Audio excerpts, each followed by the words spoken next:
kulankani oo ay soo qabanqaabisay hay'adda Tele Heritage Foundation ayaa lagu maamuusayay halgankii dheeraa ee daraawiishu soo gashay xornimada dalka Soomaaliya xilligaasi oo hogaaminayay Said Maxamed Cabdulla Xasan fadhigoodana uu ahaa magaalada taariikhiga ah ee Taleex. Xafladan waxaa hadallo ka soo jeediyay mas'uuliyiin tiro badan sida salaadiin, aqoon-yahano iyo ururada Soomaalida ee ka dhisan magaalada Nairobi, waxaana ay dhamaantood ku dheeraadeen halgankii dheeraa ee u soo gashay daraawiishtu xornimada dalka Soomaaliya xilligii gumaystihii Ingiriiska. gudoomiyaha hay'adda Tele Heritage Foundation Maxamed Maxamuud Guutaale oo ugu dambeyntii xafladda soo xidhay ayaa si qoto dheer uga warramay halgankii dheeraa ee daraawiishta iyo sidoo kale aasaaska hay'adda Tele Heritage Foundation, waxaana hadalladoodii ka mid ahaa guud ahaan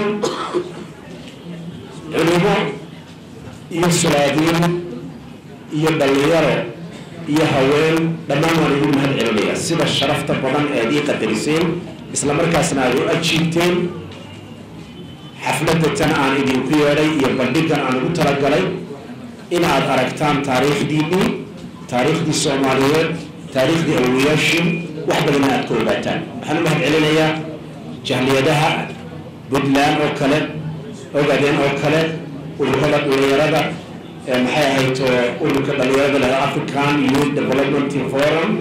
xoogga ugu weyn waa in la mideeyo bulshada muslimka ee Soomaaliya ee geeska Afrika ku nool.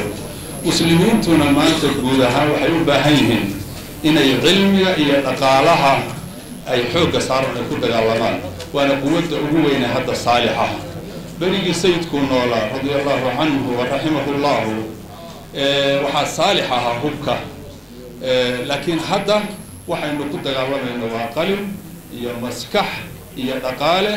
waxa in la xuso diyaaradihii la sheegay ee sayidka lagu garaacay afar buu haystay Ingiriiska, afartiin waa la soo riday. ninka ugu horreeyay soo riday maxaa jaamac Cagoole ayaa waxa la dhihi jiray Caamir Cagoole oo aniga artigay ah ayaa diyaaradii horreysay soo riday.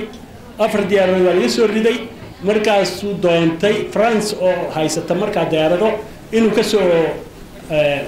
soo qaato, marka gaal oo dhan baa la dirreysay. Cabdixakiin Saciid Maxamed, telefishinka caalamiga Kalsan TV, Nairobi.